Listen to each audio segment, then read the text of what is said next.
ልጃችሁ ወተት ከጠባ በኋላ በተደጋጋሚ ያስገሳዋል ወይንም ወተት ይመልሳል?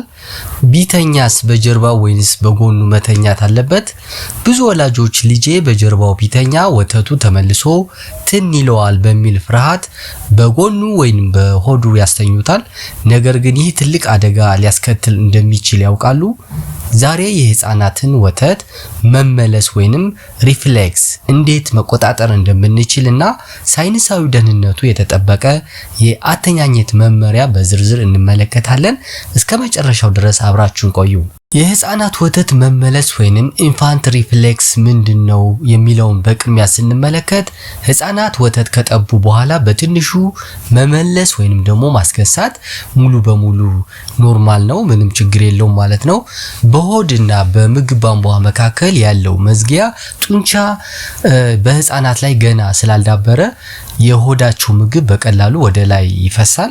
ይህ ሁኔታ ህፃኑ እያደገ ይሄድና ጠንካራ ምግብ መብላት ሲጀምር በተለይ ደግሞ ከ6 እስከ 12 ወር ባለው ጊዜ ውስጥ በራሱ ይጠፋል ማለት ነው።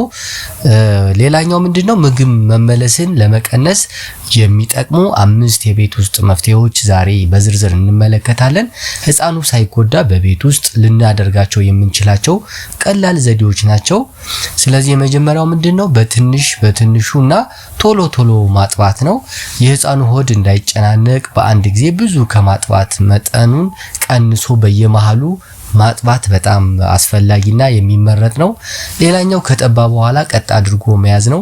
ህፃኑ ከጠባ በኋላ ለ20 ወይም ለ30 ደቂቃ ያህል ትከሻ ላይ ቀጥ አድርጎ ወይም አፕራይት ፖዚሽን መያዝ የስበት ኃይል ወተቱ በሆዱ ውስጥ እንዲረጋጋ ያደርገዋል ማለት ነው። ሌላኛው በሚጠቡበት ወቅት አየር እንዳይስቡ ማድረግ ነው። በጡጦ የምታጠቡ ከሆነ ደግሞ የጡጦው ጫፍ ሙሉ በሙሉ ወተት ወይም ደግሞ በወተት የተሞላ መሆን ማረጋገጥ ያስፈልጋል። ይህ ካልሆነ አየር አብረው ስለሚስቡ ወተት እንዲመለስ ያደርጋቸዋል ማለት ነው። ሌላኛው ደጋግሞ ማስገሳት ያስፈልጋል። ማጥባት ከመጨረሳችሁ በፊት ወይም ደግሞ ከጨረሳችሁ በኋላ በመሃል እረፍት እየሰጡ ማስገሳት በጣም አስፈላጊ ነው። ሌላኛው ከጠቡ በኋላ ወዲያውኑ አለማጫወት ነው። ይህ የብዙ እናቶች ብዙ ጊዜ የሚሳሳቱት ስህተት ነው። ልጆቻቸውን ካጠቡ በኋላ ቀጥታ ወደ ጨዋታ ሲሄዱ ገና ሳይረጋጋ የጠቡት ወተት ወደ ላይ እንዲመለስ ሊያደርገው ይችላል ማለት ነው። ስለዚህ ከጠባ በኋላ ህፃኑን ወዲያውኑ ማንጠልጠል፣ እግሩን ወደ ላይ ማድረግ ወይንም ሆዱን መጫን ወተት እንዲመለስ ስለሚያደርገው እዚህ ላይ መጠንቀቅ ያስፈልጋል ማለት ነው። እና ደህንነቱ የተጠበቀ ያተኛኘት ዘዴ የሚለው ደግሞ ምንድነው?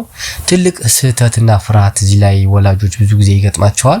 ወላጆች ወተቱ ተመልሶ ትንታ እንዳይይዘው ወይም ትንታ እንዳይፈጠር በመፍራት በጎኑ ያስተኙታል። ሆኖም የህክምና ሳይንስ የሚያረጋግጠው ህፃናት ሁልጊዜ በጀርባቸው ወይም ደግሞ ኦን ዜር ባክ መተኛት እንዳለባቸው ነው። ህፃኑ በጀርባው ሲተኛ የአየር ቧንቧ ወይንም ትራኪያ ከምግብ ቧንቧ ወይም ኢሶፋገስ በላይ ነው የሚሆነው። ስለዚህ ወተት እንኳን ቢመለስ በስበት ኃይል ምክንያት ወደ ምግብ ቧንቧው ተመልሶ ይወርዳል እንጂ ወደ ሳምባው አይገባም ማለት ነው።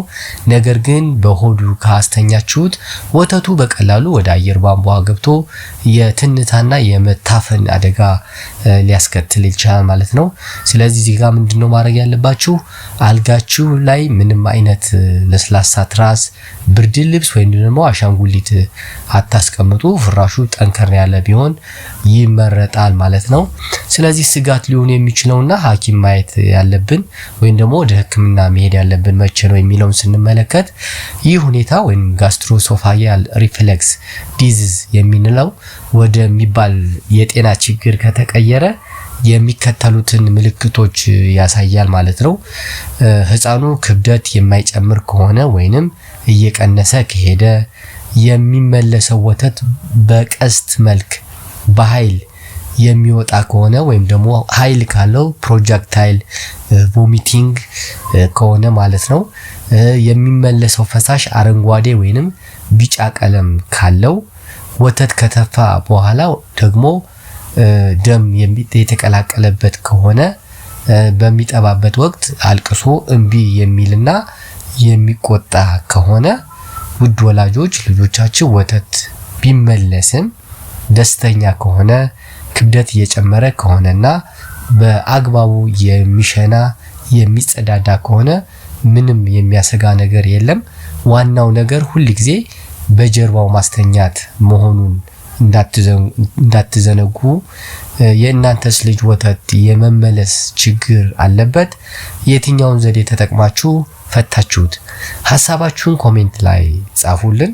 ጠቃሚ የጤና መረጃዎችን በየሳምንቱ ለማግኘት የጤና ላይፍ ቻናልን ሳብስክራይብ አድርጉ። ለወዳጅ ዘመዶም እንዲደርስ ቪዲዮን ሼር ያድርጉት። ጤና ለእናንተና ለልጆቻችሁ።